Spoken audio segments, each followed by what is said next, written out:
ether around her, visible to shadow sight. "She is descended from Emperor Maval the Great himself. The Phasmators of Roim have inspected her blood and tested her spirit. She is the one, and she is ready.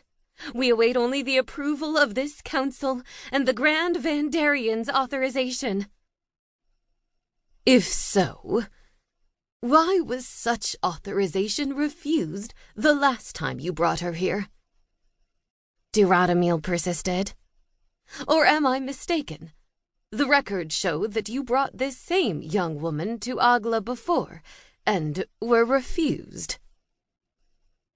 Domina Darkand lowered her chin respectfully, but the Grand Vandarian felt a sharp shudder in her spirit. "She was deemed unready when we first came to make our case. Too young, too inexperienced. But," she added with vehemence, "that was 13 years ago. She has accomplished a great deal since. She has proven her value to the Order time and again." While the Domina spoke, the Grand Vandarian watched the young Venatrix's reactions. She did not move, hardly seemed to breathe, but the shade she carried inside her pulsed with power. An elemental, one of surprising potency that trembled just beneath its binding suppressions. Duradamil drew breath to launch into some new speech, but the Grand Vandarian cut him off with a well-timed cough. "Let the Venatrix step forward," she said, beckoning.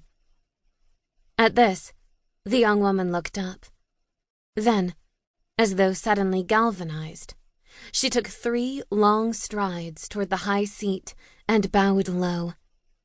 She was, the Grand Vandarian noted with a slight curl of her lip, very beautiful, after a dark, deadly fashion.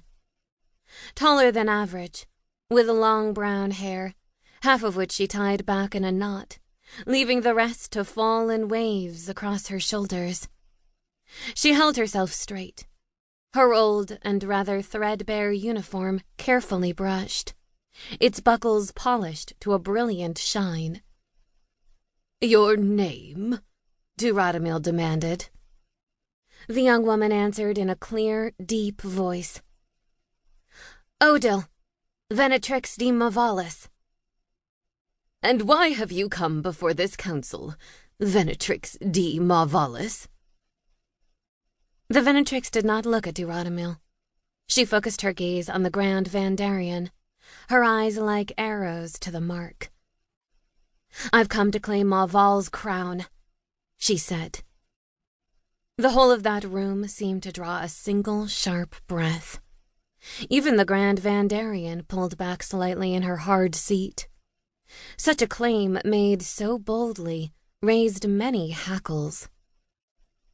The Grand Vandarian leaned heavily on the right arm of her chair and narrowed her eyes at the girl. "I've refused you once," she said. "What makes you think I will change my mind?" The Venatrix shifted on her feet, her stance faintly aggressive, though her expression remained respectful, even demure. "Grand Vandarian," she said, 13 years ago, you told me that I had not yet experienced enough of the hardships our order requires of us. You said that until I had lived, lost, and suffered, I could not know what it truly means to be a Venatrix of a Vander. That I could not be worthy to wear Maval's crown. She swallowed. For the briefest of moments, a shimmer like tears gleamed in her eyes, and a ripple passed through her soul. The moment lapsed, and her expression hardened to stone. I have hunted shades across wild countrysides and through city streets. I have rooted out nests of shade-taken and stood by at the pyres of Inborn. I have saved souls and damned souls. I have killed and liberated and destroyed. I have lost and gained. I have suffered and learned.